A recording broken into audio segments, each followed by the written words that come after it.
Hello बच्चों, मैं प्रशांत पाठक आप सबका फिर से स्वागत करता हूं रोशन सा स्टडी पॉइंट पे। बच्चों यार, सबसे पहले तो हैप्पी न्यू ईयर। आपका 2025 बहुत अच्छा जाए, आप खूब तरक्की करो, आप जिंदगी में जो चाहते हो वो सब आपको मिले।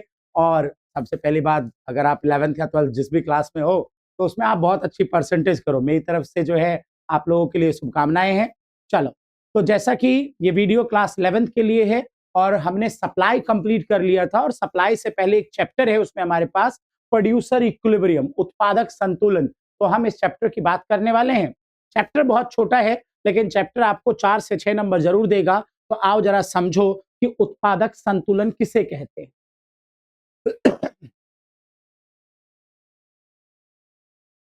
देखो बच्चों, इससे पहले कि आप उत्पादक संतुलन समझो, मैं चाहता हूं कि आप दो छोटी छोटी बातें समझ लो।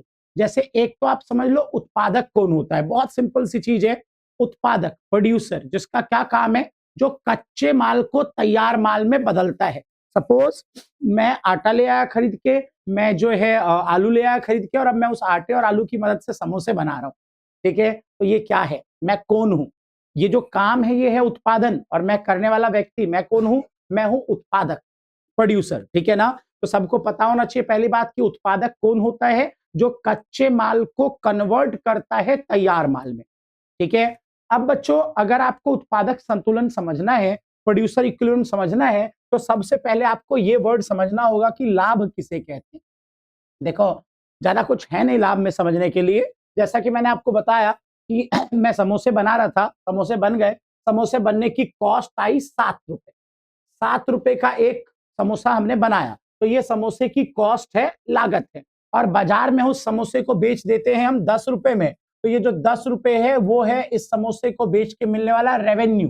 रेवेन्यू इंग्लिश हिंदी में आगम या प्राप्ति। ठीक है। रेवेन्यू कितना कमाया हमने समोसे को बेच के, 10 रुपए, और लागत कितनी आई समोसे को बनाने में, 7 रुपए। तो बस इन्हीं दोनों के अंतर को हम लाभ मतलब कि प्रॉफिट कहते हैं। देखो क्या लिखा हुआ है, लाभ से अभिप्राय वस्तुओं की बिक्री से प्राप्तियों, है ना। ये जो प्राप्ति हुई मेरे एग्जांपल में, प्राप्ति कितनी है, 10 रुपए। वस्तु की बिक्री से प्राप्ति के उन्हें उत्पादित करने पर किए गए व्यय, व्यय लागत कितनी थी मेरे यहाँ पे, 7 रुपए। ठीक है। इन के ऊपर आधिक्य से है, आधिक्य बताओ कितना अधिक हो गया, 7 का बनाया 10 का बेचा, कितना अधिक हो गया, 3। तो ये है बच्चों लाभ। लाभ समझना क्यों जरूरी था, लाभ समझना, प्रॉफिट क्या है ये समझना जरूरी इसलिए था क्योंकि उत्पादक काम क्यों करता है, उत्पादक उत्पादन का काम क्यों करता है, प्रोड्यूसर प्रोडक्शन क्यों करता है, तो सिंपल सी बात, लाभ को बढ़ाने के लिए करता है। ठीक है। और अब मैं आपको एक बात बताऊं, उत्पादक कब ऐसा महसूस करेगा कि यार मैं तो संतुलन में चला गया। आप सबको पता है संतुलन एक ऐसी स्थिति है जिसमें जाके आप रुक जाना चाहते हो।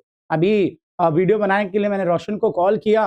रोशन रजाई में बिल्कुल ठंड में लपेट लुपुट के खुद को सोया हुआ था, और जैसे मैंने कॉल किया तो मुझे कह रहा हाँ भैया आ जाओ, और मन ही मन कह रहा है यार क्यों आ रहे हो आप, मैं बिल्कुल कंफर्टेबल जोन में हूँ, रजाई में फुल मजे में हूँ, मुझे बाहर नहीं निकलना, मुझे कोई परिवर्तन नहीं करना, मैं जैसा हूँ बहुत अच्छा लग रहा है मुझे। ठीक है। तो वो रोशन का क्या था, वो था रोशन का संतुलन, है ना। मतलब सर्दी में सबसे बढ़िया पोजीशन में वो पड़ा हुआ था, अपने आराम से मजे से पड़ा हुआ था, तो वो उसका संतुलन था। तो उसी तरीके से एक उत्पादक को कब एहसास होगा कि मैं संतुलन में हूं, और वो रुकेगा कब, ऐसा होगा, बहुत सिंपल सी बात, जब वो, अब सिंपली अगर आप सोचो, जब वो अपना प्रॉफिट क्या कर लेगा, जब वो अपना लाभ क्या कर लेगा, अधिकतम। जहां पे उत्पादक को ऐसा लगेगा कि मेरा लाभ हो गया अधिकतम, वहां पे उत्पादक संतुलन में चला जाएगा और वहीं पर वो रुक जाएगा और उससे आगे उत्पादन नहीं करेगा। क्योंकि अगर आप अधिकतम बिंदु से जाते हो, एक एग्जांपल समझो ना, जैसे सपोज करो यहाँ पे आपको चढ़ना है, आपने चढ़ना शुरू किया, चढ़ना शुरू किया, चढ़ना शुरू किया, जब तक आप टॉप पे नहीं पहुंच गए, आप चढ़ते गए, चढ़ते गए, अब आप उच्चतम बिंदु पे हो। अगर आप इससे आगे जाने की कोशिश करोगे तो आप गिर जाओगे, आप गिर जाओगे, क्योंकि आप मैक्सिमम पॉइंट पे हो।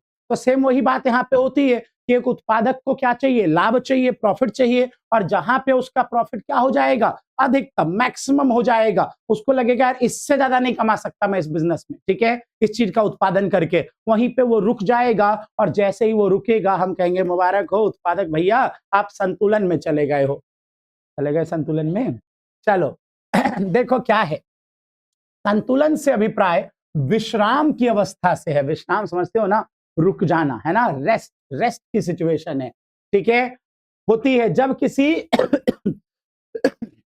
जब किसी परिवर्तन की आवश्यकता नहीं होती है, ठीक है। एक फर्म, फर्म मतलब एक उत्पादक, उस समय संतुलन की स्थिति में होता है जब इसे अपने उत्पादन में वृद्धि या कमी करने की कोई जरूरत नहीं होती। मतलब जब वो ना तो बढ़ाएगा ना घटाएगा। और क्यों, ऐसा क्यों है? यह स्थिति या तो अधिकतम लाभ को या न्यूनतम हानि को दर्शाती है। मतलब कि आपका लाभ क्या हो गया है? अधिकतम हो गया है, इसलिए ना तो अब आप अपने उत्पादन को बढ़ाने वाले हो ना घटाने वाले हो, आप तो क्या हो? रजाई में लपेट के से पड़े हुए हो। मतलब कि कोई परिवर्तन आप नहीं करने वाले हो, आप रेस्ट, विश्राम की स्थिति में हो। बताओ, सबको समझ में आ गया? रोशन बाबू, समझ में आ गया क्या है उत्पादक संतुलन? यार हर बार मैं वीडियो में एक बार इसका नाम ले लेता हूँ, पता है क्यों लेता हूँ? इसकी पोल साइंस और हिस्ट्री की जो वीडियो है ना, उसे खूब फैलाया करो यार, इसलिए नाम ले लेता हूँ। जो कॉमर्स वाले बच्चे हमारी वीडियो देखते हैं इको के लिए, तुम भी अपने सारे आर्ट्स वाले फ्रेंड लोगों को भेज दिया करो यार, ठीक है ना? अभी हमारे 200 के हो गए ना, होने वाले हैं, है ना? 200 के होने वाले हैं, तो यार अब 6 महीने में 300, ऐसे ही ना? 6 महीने में 300 के पहुँचा दो, बस अपना प्यार दिखा दो, मज़ा आ जाएगा। फिर ये मुझे पार्टी देगा, इसने बोला 300 के होते ही पार्टी है। चलिए, बढ़ते हैं, उत्पादक संतुलन सबको पता चल गया, आगे चलते हैं। चलो, देखो क्या है? उत्पादक के संतुलन के निर्धारण की 2 विधियां, भाई 2 तरीकों से हम चेक कर सकते हैं कि उत्पादक संतुलन में है या नहीं है। एक है कुल आगम और कुल व्यय विधि, टीआरटीसी अप्रोच। भैया अच्छी बात ये कि टीआर, अरे तू क्या कर रहा है? उत्पादक है तू, ये तेरा लाभ है, अच्छा अधिकतम हो गया है ना? यहाँ पे इसका लाभ क्या हो गया? अधिकतम। और जब लाभ अधिकतम हो गया तो वो कह रहा है मैं कहीं नहीं, मैं कुछ नहीं कर रहा, मैं रुक गया, मैं रेस्ट में हूं, अब मुझे कोई परिवर्तन नहीं करना। चलो देखो, वापस यहाँ पे आओ, देखो क्या है ये? टीआरटीसी अप्रोच, है ना? ये हमारे सिलेबस का पार्ट ही नहीं है, तो इस पे ज्यादा सर नहीं मारना। अब इससे 10-12 साल पीछे चले जाओ, तब ये सिलेबस का पार्ट हुआ करता था। अभी हमें सिर्फ एक ही चीज पढ़नी है, सीमांत आगम और सीमांत लागत विधि, मतलब एमआरएमसी अप्रोच। हमें उत्पादक संतुलन को समझना है एमआरएमसी अवधारणा से। और ध्यान दो, ये वाला नहीं समझना, ठीक है ना बच्चे? ये हमारा सिलेबस का पार्ट नहीं है, हम सिर्फ इस पे काम करेंगे। और ध्यान दो कि एमआरएमसी अप्रोच क्या कहता है। इस अवधारणा के हिसाब से एक उत्पादक को कब ऐसा लगेगा कि वो संतुलन में है, उसका लाभ अधिकतम हो गया। देखो बहुत सिंपल बात, और मैं आपको बता रहा हूं अभी, लिख लो वीवीआई, कर लो स्क्रीनशॉट, पेपर में 3 नंबर में पूछे जाने के पूरे पूरे चांसेस कि उत्पादक संतुलन एमआरएमसी अवधारणा से क्या क्या उसकी शर्तें है, उसे एक्सप्लेन करो। तो एमआरएमसी अवधारणा से उत्पादक संतुलन की 2 शर्तें हैं, ध्यान से देख लो। पहली शर्त क्या है? एमआरएमसी अप्रोच क्या कहता है कि एमआर और एमसी, सीमांत लागत और सीमांत आगम बराबर होने चाहिए। और दूसरा क्या कहता है? एमआर एमसी उत्पादन स्तर के बराबर, एमसी एमआर से अधिक होना चाहिए। मतलब पहले तो एमआर एमसी बराबर होने चाहिए, और बराबर होने के तुरंत बाद, बराबर होने के तुरंत बाद अगले बिंदु पे एमसी ग्रेटर हो जाना चाहिए एमआर से, या दूसरी भाषा में बोले तो एमसी बढ़ना चाहिए। इससे पहले कि मैं आपको ये समझाऊं, पहले मैं आपको शॉर्ट में एक लाइन में ये बता देता हूं कि एमसी क्या है और एमआर क्या है। हमारी बात पहले भी हुई है। मार्जिनल कॉस्ट क्या होता है और मार्जिनल रेवेन्यू क्या होता है? बहुत सिंपल सी बात है। जब आप एक अतिरिक्त इकाई का उत्पादन करोगे तो आपके कुल लागत में जो परिवर्तन आएगा, उसी परिवर्तन को हम सीमांत लागत हैं। एग्जाम्पल लोगे? सुनो जरा भाई, समोसों का एग्जाम्पल उठाया था आज हमने, वो हैप्पी न्यू ईयर है ना, इसलिए समोसे ले आए हम, ठीक है? तो चलो मान लो भाई, आप जो है अभी तक बना रहे थे 10 समोसे, ठीक है? और 10 समोसों को बनाने की जो आपकी टोटल कॉस्ट थी वो 70 रुपीज थी, 70 रुपए। और अब आपने बना दिया 11वां समोसा, और अब बनाने की लागत हो गई 78 रुपीज या 77 रुपीज। तो बताओ, एक एक्स्ट्रा यूनिट बनाने से आपकी कुल लागत में कितना परिवर्तन आया? 8 रुपए। बस यही है आपका मार्जिनल कॉस्ट, सीमांत लागत, ठीक है? पता चल गया सीमांत लागत क्या होता है। अब ध्यान ये दो कि सीमांत आगम, मार्जिनल रेवेन्यू क्या है? बहुत सिंपल ना, जब आप एक एक्स्ट्रा यूनिट बेचोगे तो बेच के आपके टोटल रेवेन्यू में जो चेंज आएगा वो है मार्जिनल रेवेन्यू। एग्जांपल देखना, मात्रा 10 मात्रा आपने बेची और 10 मात्रा बेच के कुल आगम था मान लो आपका 150 रुपए, ठीक है। और अब जैसे ही आपने 11वीं मात्रा बेची, मतलब एक और यूनिट बेचा, तो अब आपका कुल आगम हो गया 165 रुपए, 165 रुपीज। तो मुझे बताइए एक एक्स्ट्रा यूनिट बेचने से आपके कुल आगम में कितना चेंज आया? 15। यही है आपका सीमांत आगम। समझ गए? एक एक्स्ट्रा यूनिट बनाएंगे तो कुल लागत में जो परिवर्तन होगा वो सीमांत लागत है, और एक एक्स्ट्रा यूनिट बेचेंगे तो कुल आगम टोटल रेवेन्यू में जो चेंज आएगा वो मार्जिनल रेवेन्यू है। और MRMC अप्रोच कहता है ये दोनों एक तो बराबर होने चाहिए, और दूसरी बात बराबर होने के तुरंत बाद MC क्या करना चाहिए? उसके तुरंत बाद MC बढ़ना चाहिए। ठीक है, ये दो शर्तें हैं, जरा ध्यान से समझो कि क्यों। समझना बच्चों, ये बराबर क्यों होने चाहिए, ध्यान देना। अगर MC और MR बराबर नहीं है तो क्या हो सकता है?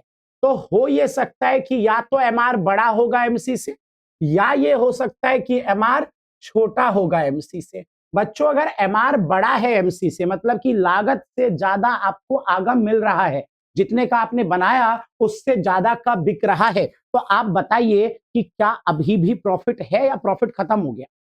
अगर आपका MR बड़ा हो गया MC से, तो इसका मतलब लाभ अभी भी है, अभी आप और प्रॉफिट कमा सकते हो। और अगर और प्रॉफिट कमा सकते हो तो फिर छोड़ के जा क्यों रहे हो? फिर क्यों उत्पादन बंद कर रहे हो? करो ना और उत्पादन, क्योंकि और लाभ होने की संभावनाएं है। तो इसलिए यहाँ पे इस सिचुएशन में उत्पादक उत्पादन रोकता नहीं है, क्योंकि उसे पता है कि अभी लाभ और होगा। वो उत्पादन को क्या करता है? आउटपुट को, प्रोडक्शन को क्या करता है? वो लगातार बढ़ाता रहता है। ठीक है, इस वाले केस को देखो, यहां क्या हुआ? यहां ये हुआ कि लागत ज्यादा हो गई और आगम कम हो गया।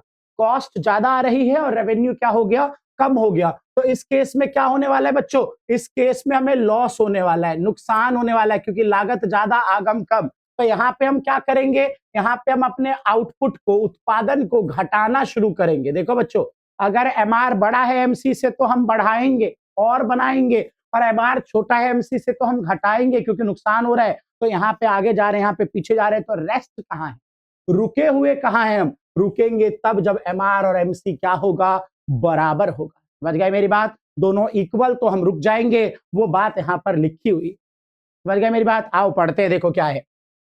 MC बराबर MR जब तक MC MR से कम होता है, मतलब ये वाला केस है ना, तब उत्पादक के लिए अधिक उत्पादन करना लाभदायक होता है, क्योंकि यह इसके लाभ में वृद्धि करता है ना। इस वाले केस में इसका लाभ बढ़ेगा।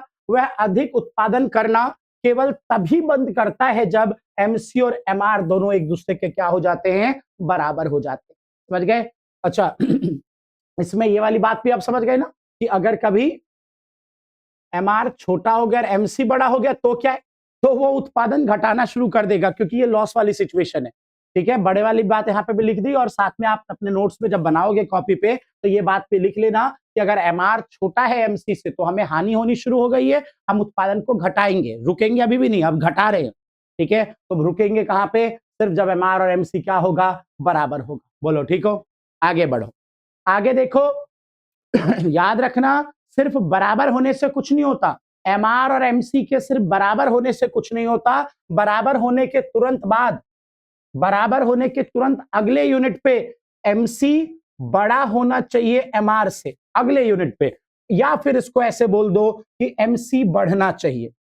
बिल्कुल सोच सकते हो तुम क्यों? देखो बच्चों, अगर बराबर होने के जस्ट अगले पॉइंट पे MR MC जिस यूनिट पे बराबर है उसके अगले यूनिट पे अगर MC घट गया, लागत कम हो गई, तो दोबारा से लागत कम हो गई और आगम बड़ा है, तो फिर हमें लाभ है और हम रुकेंगे क्यों? MR MC बराबर हो गया, लेकिन उसके बाद MC घट गया, MC की वैल्यू कम हो गई, तो अगला यूनिट बेच के हमें फिर लाभ हो सकता है, और जब लाभ हो सकता है तो हम रुकेंगे क्यों? उस लाभ को भी हम कमाने जाएंगे। समझ गए? अच्छा दूसरा केस सोच के देखो, अगर MR MC बराबर है और बराबर होने के तुरंत बाद मार्जिनल कॉस्ट, सीमांत लागत बढ़ गया।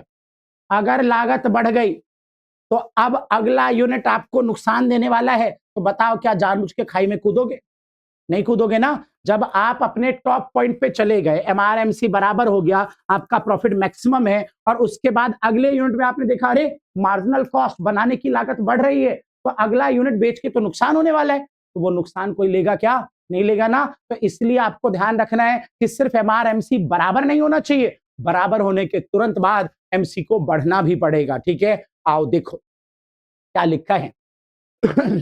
एमसी बराबर एमआर, उत्पादन स्तर के बाद एमसी एमआर से अधिक होता है। पहले तो दोनों बराबर हो जाए और उसके तुरंत बाद एमसी क्या हो जाए? अधिक हो जाए, या अन्य शब्दों में बोले तो एमसी बढ़ना शुरू कर दे। जब संतुलन के बाद एमसी एमआर से अधिक होता है, तब इसका अर्थ होता है कि अधिक उत्पादन से लाभ में कमी होगी। और लाभ में कमी कोई क्यों करेगा?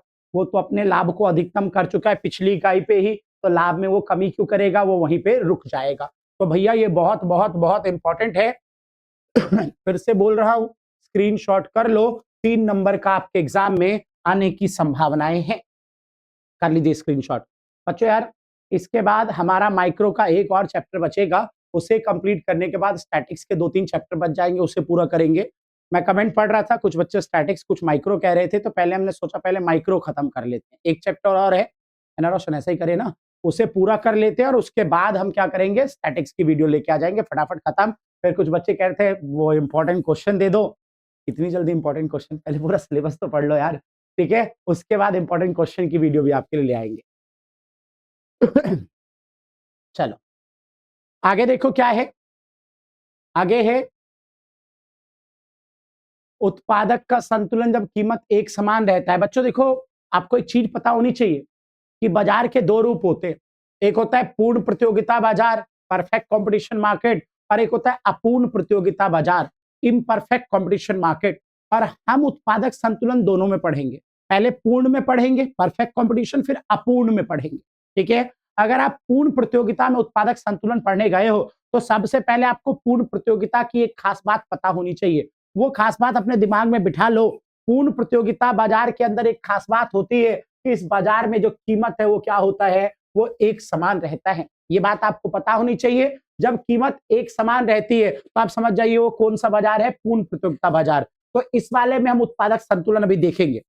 देखो एक बार क्या लिखा हुआ है, जब उत्पादन की कीमत स्थिर रहती है, तब फर्म बाजार द्वारा निर्धारित कीमत पर उत्पादन की जितनी चाहे मात्रा बेच सकती है। कीमत या औसत आगम उत्पादन के सभी स्तरों पर एक समान रहता है। साथ ही प्रत्येक अतिरिक्त इकाई से प्राप्त आगम एमआर औसत आगम के बराबर होता है। बच्चों ये पूर्ण प्रतियोगिता बाजार के बारे में आपको बताया जा रहा है कि इस बाजार में MR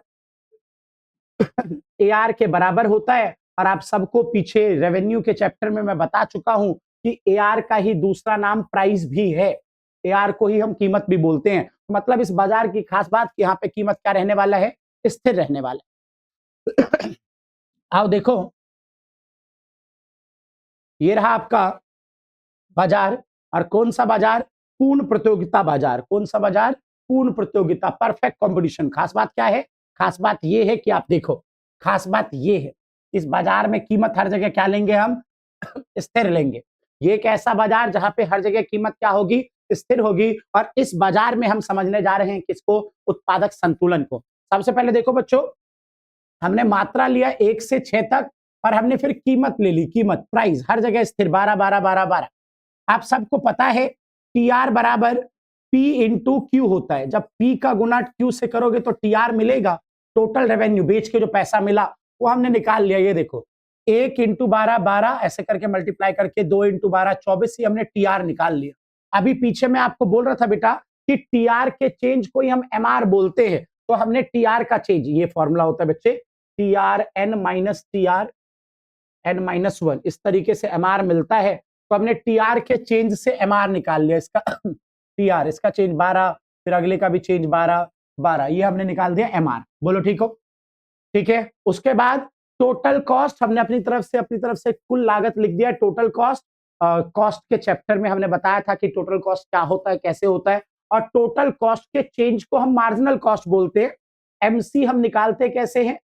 TC N minus TC N minus 1, तो टीसी के चेंज से हमने एमसी निकाल लिया। पहली बार 13, फिर 25 माइनस 13 12, फिर 34 माइनस 25 9, ये हमारा एमसी आ गया। एमआर और एमसी निकालना बहुत जरूरी था, क्योंकि हम ये देखते हैं, अभी हमने पढ़ा कि उत्पादक संतुलन में कब होगा, जब एमआर एमसी बराबर होंगे और तुरंत उसके बाद एमसी क्या कर रहा होगा, बढ़ रहा होगा। ऐसे बोल दो या बोल दो एमसी बड़ा होगा किससे, एमआर से। ठीक है, तो आओ अब इस टेबल में देखो, एमआर एमसी दोनों मिल चुका है। देखो पहले उत्पादक मतलब एमआर एमसी कहां बराबर हुआ, पहली बार, ये देखो पहली बार एमआर और एमसी कौन से यूनिट पे, दूसरे यूनिट पे बराबर हो गए।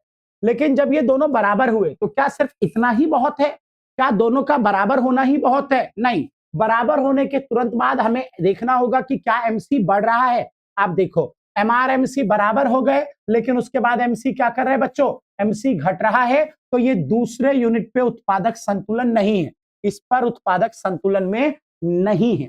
आगे बढ़ो और देखो क्या कहीं और एमआरएमसी बराबर है, ये रहा जी, एमआरएमसी दोबारा बराबर है, कहां पे, पांचवें यूनिट पे। और आप देखो पांचवें यूनिट पे बराबर भी है, और उसके तुरंत बाद आप अपने एमसी को देखो वो क्या कर रहा है, वो बढ़ रहा है। तो मतलब यही वो यूनिट है जहां पर एमआर और एमसी इक्वल भी है और एमसी बढ़ भी रहा है। तो ये है उत्पादक का संतुलन। और आप चेक करके देख लेना कि इस पॉइंट पे जो उत्पादक का लाभ है वो अधिकतम है। लाभ कैसे निकालते हैं, टीआर में से टीसी को माइनस करके प्रॉफिट मिलता है। तो आप जरा एक बार करो, टीआर माइनस टीसी करो, देखो पांचवें यूनिट पे 6 आया है ना, तो लाभ अधिकतम है। इसके अलावा देखो हर जगह लाभ क्या है, -1 -1 2 4 है ना, चौथे पांचवें पे लाभ क्या है, अधिकतम है। बताओ टेबल समझ गए, क्या पता चला टेबल को देख के कि जहां पे एमआर एमसी बराबर भी हो और उसके तुरंत अगले पे एमसी क्या कर रहा था, बढ़ रहा था, वहीं पे उत्पादक किस में चला गया, संतुलन में चला गया। अब आ जाओ बच्चों डायग्राम की तरफ नजर डालो। सबसे पहले तो मैं बोलूंगा मार्जिनल कॉस्ट। कॉस्ट के चैप्टर में हमने सबने पढ़ा है कि मार्जिनल कॉस्ट का जो ग्राफ होता है वो हमेशा कैसा होता है, हमेशा कैसा होता है, मार्जिनल कॉस्ट यू शेप होता है। और किसकी वजह से होता है, मुझे उम्मीद है कि तुम्हें याद होगा, परिवर्ती अनुपात का नियम, लॉ ऑफ वेरिएबल प्रोपोर्शन। इस वजह से एमसी हमेशा यू शेप होता है। देखो एमसी पहले गिरता है, फिर रुकता है, फिर बढ़ता है, तो उसका शेप तो यू होता है। ठीक है, उसके अलावा दूसरी बात, तुम कौन से बाजार में हो, परफेक्ट कंपटीशन, पूर्ण प्रतियोगिता। इस बाजार की खास बात क्या है, इस बाजार में कीमत हमेशा स्थिर होती है। कीमत हमेशा क्या होती है, स्थिर होती है। और कीमत के बराबर, कीमत के बराबर एआर तो हमेशा होता ही है, एमआर भी कीमत के बराबर होता है। मार्जिनल रेवेन्यू आपने चेक किया, आपका जो एमआर आया था वो किसके बराबर था, कीमत के बराबर था। और इसलिए इस बाजार में जो एमआर का वक्र है वो एक्स एक्सिस के पैरेलल बन जाता है, क्योंकि स्थिर है हर जगह। तो एमआर बन गया एक्स एक्सिस के पैरेलल, क्योंकि परफेक्ट कंपटीशन मार्केट है। एमसी है यू शेप, यू आकार, क्योंकि एमसी हमेशा यू आकार का होता है परिवर्ती अनुपात के नियम के कारण। और पहली बार ये दोनों इस पॉइंट आर पे इक्वल हुए, उस टाइम मात्रा थी Q1। जब ये दोनों इक्वल हुए तो हमें एक और चीज करना था कि दोनों इक्वल तो हो गए, लेकिन क्या इसके बाद एमसी बढ़ रहा है, तो हमने देखा नहीं यार, इक्वल होने के बाद तो एमसी क्या हो रहा है, घट रहा है। एमसी घटना शुरू हुआ तो हमें लाभ मिलना शुरू हुआ, ये प्रॉफिट। अगर हम यहीं रुक जाते तो क्या हम ये प्रॉफिट कमा पाते, बिल्कुल भी नहीं, ये सारा छूट जाता हमसे। हम और आगे गए, हम यहां पहुंचे, यहां पे दोबारा देखा हमने एमआर और एमसी दोबारा बराबर हुए, और उसके बाद हमने देखा एमसी ने क्या करना शुरू कर दिया, इस पॉइंट के बाद मात्रा क्यू के बाद एमसी क्या कर रहा है, मात्रा क्यू के बाद एमसी बढ़ रहा है, मतलब ये सारा लॉस है। और भैया हमें लॉस नहीं चाहिए, हम इसी पॉइंट पर रुक गए, मतलब उत्पादक संतुलन बिंदु के पर हो गया। बताओ ठीक हो आप, बिंदु के पर उत्पादक संतुलन हो गया, क्योंकि बिंदु के पर जब मात्रा क्यू थी, एमआर एमसी बराबर भी था और एमसी ने बढ़ना भी शुरू कर दिया है। बताइए ठीक है, तालिका और ग्राफ दोनों से आपको ये समझ में आ गया। आप इसका स्क्रीनशॉट पहले तो ये सब बना हुआ कर लो ताकि समझने में आसानी हो, और कर लिया उसके बाद एक बारी आप साफ सुथरा स्क्रीनशॉट भी कर लो ताकि आपको समझने में और आसानी हो जाए। ठीक है, चलिए अब दूसरे बाजार पे चलते हैं। क्या है दूसरा बाजार आपका, देखो क्या है, उत्पादक का संतुलन जब उत्पादन में वृद्धि के साथ साथ कीमत गिरती है। अब हम एक ऐसे बाजार की बात कर रहे हैं जहां पे कीमत स्थिर नहीं होगी। पिछली बार कीमत स्थिर था, इसलिए एमआर कैसा बना, parallel to X axis, MR हर जगह स्थिर रह गया। इस बार कीमत स्थिर नहीं है, ये अपूर्ण प्रतियोगिता बाजार है, यहाँ पे उत्पादन के साथ साथ कीमत गिरती है और इसलिए इस बार जो एमआर वक्र है, एमआर वक्र नीचे की ओर गिरता हुआ होगा। पिछली बार एमआर वक्र कैसा था, पिछली बार एमआर वक्र कैसा था, एक्स अक्ष के समांतर था। इस बार एमआर वक्र कैसा होगा, नीचे की ओर गिरता हुआ, क्योंकि कीमत घट रही है। मैं आपको दिखा, और एमसी आपको पता ही हमेशा यू शेप होता है। मैं आपको दिखा रहा हूं, देखो ये देखो, पहले तो कीमत की तरफ नजर डालो, इस टेबल में कीमत पे नजर डालो। देखो क्या कर दिया हमने, कीमत को हर जगह मात्रा 1 2 3 4 5 और कीमत 8 7 6 5 4 घट रहा है। दोनों का मल्टीप्लाई करके हमने टीआर निकाला, टीआर के चेंज से हमने निकाल दिया क्या, एमआर, और टीसी के चेंज से एमसी। एमसी सबको पता ही है हमेशा यू शेप ही होगा। पिछली बार एमआर कैसा था, पैरेलल टू एक्स एक्सिस, लेकिन इस बार MR parallel to X axis नहीं है, एक्स अक्ष के समांतर नहीं है। देखो इस बार एमआर घट रहा है और सबको पता है ना एमआर क्यों घट रहा है, क्योंकि इस बार आप एक ऐसे बाजार में हो जिसका नाम है अपूर्ण प्रतियोगिता बाजार, और इस बाजार में कीमत लगातार घट रही होती है। तो अब आप इस ग्राफ, पहले टेबल देख लो, टेबल में देखो पहली बार कहां बराबर हुआ एमआर एमसी, पहली बार एमआर एमसी यहां बराबर हुआ, और देखो कि क्या उसके बाद एमसी बढ़ रहा है, हाँ यार सर उसके बाद एमसी बढ़ रहा है, तो बस यहीं पे रुक जाओ, एमआर बराबर एमसी भी हो गया और एमसी बढ़ भी रहा है, तो यहीं पे उत्पादक का लाभ अधिकतम हो गया। इस डायग्राम में देखो, इस डायग्राम में देखो आप, मैं अगर इसको थोड़ा और बढ़ा देता हूं इस तरीके से, तो ये ऐसा बन जाएगा। देखो पहली बार यहाँ पे बराबर हुआ, लेकिन बराबर होने के बाद मान लो एमसी घट रहा है ना, तो अगर एमसी घट रहा है तो अभी लाभ मिल सकता है, ये सारा प्रॉफिट है, क्यों छोड़े हम प्रॉफिट, तो मतलब इस पॉइंट पर इक्विलिब्रियम नहीं है। फिर यहाँ पे आओ, यहाँ पे दोबारा देखो, एमआर बराबर एमसी भी हो गया और एमसी ने बढ़ना भी शुरू कर दिया है, मतलब आगे हमें लॉस होने वाला है, इसलिए हम इस बिंदु पर क्या कर जाएंगे, रुक जाएंगे। इस ग्राफ को मैं थोड़ा और अच्छे से आपके लिए बना देता हूं, ध्यान देना। ये है आपका एमसी, एमआर, मार्जिनल रेवेन्यू घट रहा है, उम्मीद करता हूं हर बच्चे को पता है क्यों घट रहा है, क्योंकि कीमत स्थिर नहीं है, इस बार कीमत घट रही है। और ये है आपका एमसी, मार्जिनल कॉस्ट, पहली बार यहां बराबर हुआ, लेकिन एमसी घट रहा है इसके आगे, तो इक्विलिब्रियम नहीं है। फिर यहां बराबर हुआ, एमआर एमसी बराबर भी हो गया और एमसी ने बढ़ना भी शुरू कर दिया, तो मतलब यही वो पॉइंट है जहां पे दोनों बात एक साथ पूरी हो गई और यहां पर हमारा उत्पादक संतुलन में चला गया। तो आप स्क्रीनशॉट कर लो, ठीक है सबको ये। चलो आखिरी बात पे ध्यान दो, चैप्टर खत्म हो गया, आपके लिए एक बहुत बढ़िया सा क्वेश्चन लाया हूं मैं। ये क्वेश्चन कई बार एग्जाम में 6 मार्कर में आ चुका है। क्वेश्चन में इस तरीके से आपके पास एआर, एवरेज रेवेन्यू गिवन है, और टीसी, टोटल कॉस्ट गिवन है, और क्वेश्चन देखो क्या कह रहा है, नीचे दी गई सूचना के आधार पर उस उत्पादन के स्तर का निर्धारण करिए, बताइए कौन सा उत्पादन है जिस पर उत्पादक संतुलन में होगा, और कौन सी विधि का उपयोग करना है, सीमांत लागत सीमांत आगम, मतलब एमआर एमसी अप्रोच से बताना है कि उत्पादक कहां संतुलन में होगा। अब क्वेश्चन में बच्चों गिवन क्या है, क्वेश्चन में गिवन है एआर और टीसी। देखो सबसे पहली चीज तो आपको मैं बता दूं, एआर का ही दूसरा नाम प्राइस है, कीमत है ना, और अगर आप नोटिस करो तो इस बाजार में, पहले आप एक काम करो, छोड़ो सारी बात, एआर का नाम प्राइस है और आप प्राइस और एआर क्वांटिटी की मल्टीप्लाई करके टीआर निकाल लो, मेरा तो ये मानना है टीआर निकाल लो, क्या आएगा 7 × 1 7 14 21 28 35 42 49 आ गया टीआर। टीआर के चेंज को देख देख के आप क्या निकाल लोगे, टीआर के चेंज से क्या निकलता है, टीआर के चेंज से एमआर निकलता है। लो जी एमआर भी निकल आया आपका, टीआर में चेंज देखो हर जगह कितने कितने का चेंज है, परफेक्ट कंपटीशन मार्केट है ना, तो हर जगह चेंज बराबर होगा 7। ये पता कैसे चला, ये क्वेश्चन परफेक्ट का है, कीमत को देख के, एआर का नाम कीमत है, वो हर जगह स्थिर थी, तो मुझे पता चल गया परफेक्ट कंपटीशन है। 7 का चेंज 7 7 7 7 7 है ना, हर जगह चेंज एमआर में कितने का है, 7 का है। एमसी, क्वेश्चन ने टीसी बता रखा है, टीसी के चेंज से ये फॉर्मूला यूज करके हमें एमसी मिल जाता है, एमसी भी मिल गया। आप देखो पहली बार एमआर एमसी कहां बराबर है, पहली बार यहां पर एमआर एमसी बराबर है। जल्दी जल्दी में इससे संतुलन मत बोलो, क्योंकि अभी तो एक ही बात हुई है, एमआर एमसी बराबर हुआ है, अब आपको ये भी चेक करना है कि क्या एमसी बढ़ रहा है इसके बाद।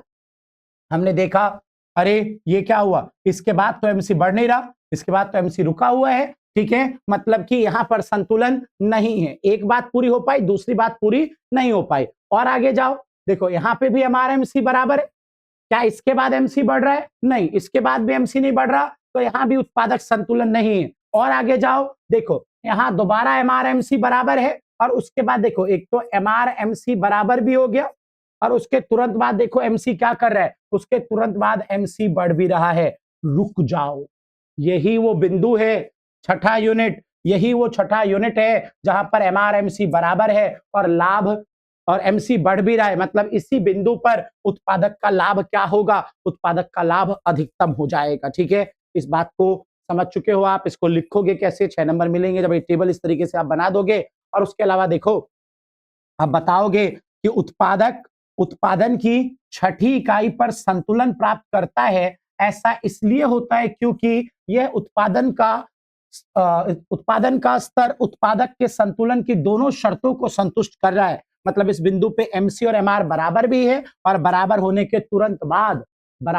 तुरंत बाद एमसी ने बढ़ना भी शुरू कर दिया है। ठीक है, चलिए बच्चों, तो चैप्टर आपका कंप्लीट हुआ। स्क्रीनशॉट कर लो इस क्वेश्चन का। उम्मीद करता हूं कि सबको समझ में आ गया है सब कुछ। और नेक्स्ट चैप्टर जल्दी ही आपके लिए हम ले आएंगे। चैप्टर है नेक्स्ट, फॉर्म्स ऑफ मार्केट, बाजार के रूप। वो भी आपका एक छोटा चैप्टर है, वहां से भी आपको 3-4 नंबर तो पक्के मिलते हैं। तो अगली वीडियो में उसे लेके आएंगे। तब तक के लिए जय श्री राम, पढ़ते रहिए, बढ़ते रहिए।